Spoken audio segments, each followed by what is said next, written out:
میرے نبی پاک صلی اللہ علیہ وسلم نے پہلے مرد کو حکم دیا، فرمایا حوصلہ بڑا کر، حوصلہ بڑا۔ فرمایا عورت ٹیڑھی پسلی سے پیدا ہوئی ہے تو یہ ٹیڑھی ہے، سیدھی کرنے کی کوشش کرو گے تو ٹوٹ جائے گی، لیکن سیدھی ٹیڑھی کے ساتھ گزارا کرو۔ لفظ بڑے حسین ہیں حدیث میں، جاگ رہے ہیں آپ لوگ جی؟ بڑے بڑے حسین لفظ ہیں۔ حضور نے فرمایا اگر تمہیں اپنی بیوی کی کچھ عادتیں ناپسند ہیں تو اس سے بغض نہ رکھو، بیوی سے بغض نہ رکھو۔ اگر کچھ عادتیں ناپسند ہیں تو کچھ ایسی بھی ہوں گی جو تمہیں بڑی پسند ہوں، جو پسند ہے ان پر توجہ کرو۔ ڈاکٹر اقبال، علامہ اقبال کہتے ہیں میرے پاس ایک آدمی آیا، اس نے آ کر کے کہا کہ میں اپنی بیوی کو طلاق دینا چاہتا ہوں۔ پہلے اس نے مرضی کی شادی کی، میں بات شروع میں کہہ چکا ہوں، بچے نوجوان انہوں نے ایک سنت بڑی حفظ کر لی ہے، کہتے ہیں مولوی صاحب سنت ہے مرضی کی پسند کی شادی کرنا جائز ہے۔ میں کہ صرف یہی جائز نہیں، اور بھی بڑی سنتیں ہیں، کسی اور پہ بھی توجہ کریں آپ حضرات، اور بڑی ذمہ داری سے بات کہہ رہا، نوجوان زیادہ غور کریں اور باقی جوانوں تک میری بات پہنچائیں۔ شادی بیاہ کے معاملے میں جذباتی پن کا کبھی مظاہرہ نہ کریں۔ آپ کے اندر کتنے بھی جذبات موجود ہیں، یہ 2 3 4 منٹ کا رشتہ نہیں کہ ٹھیک ہے آپ دوست بدل لیں گے، یار بدل لیں گے، گاڑی بدل لیں گے، یہ نہیں جوتا ہے یہ فٹ نہیں آیا تو بدل لیں گے، یہ زندگی بھر کا معاملہ ہے۔ اس میں بزرگوں کی، سیانوں کی اور حکمت والے لوگوں کی رائے لیں، اس کو سمجھیں، پرکھیں، پھر نکاح کا فیصلہ کریں۔ اس کو کبھی جذباتی نہ لینا زندگی میں۔ نوجوان جذباتی ہو کے معاشرے کا، میڈیا کا شکار ہو کے شادی کرتے ہیں، پھر اسی تیزی کے ساتھ وہ رشتوں کو توڑ دیتے۔ میرے نبی پاک صلی اللہ علیہ وسلم نے فرمایا بغض نہ رکھو، کچھ عادتیں اگر ناپسند ہیں تو کچھ ایسی بھی ہوں گی جو تمہیں پسند ہوگی۔ ڈاکٹر اقبال کہتے ہیں ایک شخص میرے پاس آیا، میں لندن میں وکالت کرتا تھا، اس نے آ کے کہا کہ بیوی کو طلاق دینی ہے۔ میں نے کہا میں تجھے جانتا ہوں، تو نے تو پسند کی شادی کی ہے۔ کہا ہاں، اب میں طلاق دوں گا؟ کہتے میں نے اس کو کہا کہ بھائی تو سمجھ جا، کوئی بات نہیں، انسانوں کے اندر اختلاف رائے ہو جاتا ہے، تو نہ ایسا کر۔ نہیں جی مجھے دینی ہے۔ کہتے ہیں اس کے گھر والوں نے بھی سمجھایا، حتیٰ کہ بچی نے بھی معافی مانگی کہ مجھ سے بھول گئی تھی میں، غلطی ہو گئی، معاف کر دے۔ اس نے کہا نہیں، اب فیصلہ کر لیا تو کر لیا۔ کہتے ہیں اب میں تو وکیل تھا، میرا پیشہ تھا، جب اس نے مجھے کہا تو میں نے کیس دائر کر دیا، بحث ہوئی، فیصلہ جوان کے حق میں آنے لگا، طلاق کا وقت قریب آ گیا۔ جس دن فیصلہ ہونا تھا اس دن رات کو میرے پاس آیا، کہنے لگا سویرے کیس واپس لے لیں، میں نے نہیں طلاق دینی۔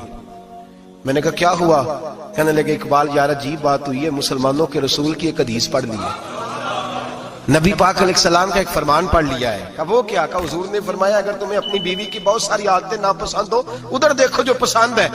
تو وہ کہنے لگا یہ حدیث پڑھ کے میں نے غور کیا ہے، یورپ کے اس گندے معاشرے میں رہتی ہوئی میری بیوی، اس برے معاشرے میں رہتی ہوئی بد خلق ہے، بد اخلاق ہے، کام کاج نہیں کرتی، ساری چیزیں ہیں، لیکن جہاں اجازت ہے 18 سال کے بعد عورت اپنی مرضی سے جس کو مرضی لڑکے کو دوست بنا سکتی ہے، لیکن اس کا سوائے میرے کسی اور کے ساتھ کوئی تعلق نہیں۔ تو اس گندے معاشرے میں یہ اس کی عادت کتنی پاکیزہ ہے کہ سوائے میرے کسی اور طرف نہیں دیکھتی۔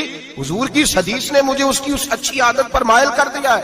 اقبال کہنے لگے اچھا اب میرے نبی نے تجھے مائل کیا ہے تو میں نہیں سویرے تیرا کیس واپس لوں گا۔ تو کیوں نہیں لے گا؟ کہنے لگے پہلے کلمہ پڑھ میرے رسول کا، مسلمان ہو جا، پہلے کلمہ پڑھ نبی پاک کا جنہوں نے تیرا گھر ٹوٹنے سے بچایا ہے۔ تو میرے بھائی مرد حوصلہ کرے، دلیری کرے۔ اگر وہ کہے نا کہ میں صاحب بہت بڑا ایسا ہوں تو میں بہرحال یہ ٹیڑھی لکڑی ہے، اس کو سیدھا کرنے کی کوشش کرے گا تو ٹوٹ جائے گی۔ حوصلے کے ساتھ، دانائی کے ساتھ، حکمت کے ساتھ مرد زیادہ حوصلہ کرے گا، معاف کرے گا، بار بار معاف کرے گا تو گھر بچے گا۔ جتنا بڑا حوصلہ کرے گا اتنا اس کا گھر بچے گا۔ عورت کے لیے کیا حکم ہے؟ اللہ خیر فرمایا۔ اب حالات اس طرح کے کہ وہ کہتی ہے میں نے BA کیا ہوا ہے تو مجھے فارغ کر مجھے فارغ۔ اور عورت اشتعال انگیزی بھی دے لیتی ہے، اس کے لب و لہجوں میں بعض اوقات اتنی سختی ہوتی ہے۔ مائیں بہنیں ناراض نہ ہو، لیکن ایک شعوری بات کر رہا ہوں۔ آگے لوگ مسئلہ پوچھتے ہیں، کہتے ہیں طلاق ہو گئی تو 3 طلاق دی تو کیا؟ میں کبھی ہو گئی طلاق۔ کہنے لگے جناب میں غصے میں تھا۔ میں نے کہا طلاق تو خیر غصے میں ہی ہوتی ہے، لیکن مرد غصے میں طلاق دیتا ہے، غصے میں ہی دیتا ہے۔ لیکن ایک سوال میرے ذہن میں ہے، مرد کو غصہ کون دلاتا ہے؟ ایسے تو نہیں تھا نا کہ ریڑی والے سے ٹکر ہوگی تو گھر آ کے بیوی کو طلاق دے دی۔ یہ تھوڑی ہوتا ہے کہ باہر اس کی جو ہے وہ موٹر سائیکل کسی کے ساتھ ٹکرا گئی تو اس نے کہا مجھے غصہ چڑھ گیا تو میں گھر آ کے طلاق غصے میں ہوتی ہے، پر غصہ کون دلاتا ہے؟ وہ بات ایسی کرتی ہے، اتنی سخت بات کرتی ہے۔ ایک ہمارے بزرگ ہے شاہ صاحب، تو میرے پاس اپنے ایک عقیدت مند کا کیس لے کر کے آ گئے، مجھے آ کہنے لگے ان کی بات سنیں۔ میں نے کہا یار تھے 6 بچے، آپ یقین کریں میری آنکھوں میں آنسو ان بچوں کو دیکھ، اتنے خوبصورت بچے۔ تو میں نے کہا کہ کیوں تو نے طلاق دی؟ کہنے لگا اس نے کوئی 1 دفعہ نہیں 100 دفعہ مانگی ہے۔ اور کل تو اس نے جملہ اس طرح کا، جب طلاق ہوئی تو اس دن اس نے جملہ اتنا سے، اس نے مجھے کہا اگر باپ کا ہے تو دے طلاق۔ اب لوگ بھی 100 کھڑے تھے تو میری غیرت کا مسئلہ بن گیا، تو اشتعال کون دلاتا ہے؟ اب سنیں ترمذی کی حدیث، میرے نبی کریم سید عالم صلی اللہ علیہ وسلم نے فرمایا 500 سال لگیں گے جنت میں جانے میں۔ اتنی دور بندہ ہوگا کہ 500 سال کا سفر ہے، اتنی پہلے جنت کی خوشبو آنے لگ جائے گی۔ ترمذی میں میرے نبی پاک نے فرمایا جس بی بی نے زندگی میں ایک مرتبہ بھی اپنے خاوند سے بغیر شرعی وجہ کے، شرعی وجہ کہ بد مذہب ہو گیا، بد عقیدہ ہو گیا، اس کے مزاج میں کردار میں گندگی آ گئی، بغیر وجہ شرعی کے اگر کسی عورت نے زندگی میں ایک مرتبہ بھی اپنے خاوند سے طلاق کا مطالبہ کیا تو اللہ اس بی بی کو جنت کی خوشبو بھی نہیں دے گا، ایک مرتبہ بھی۔ اور جو روز کہے دن میں 6 مرتبہ کار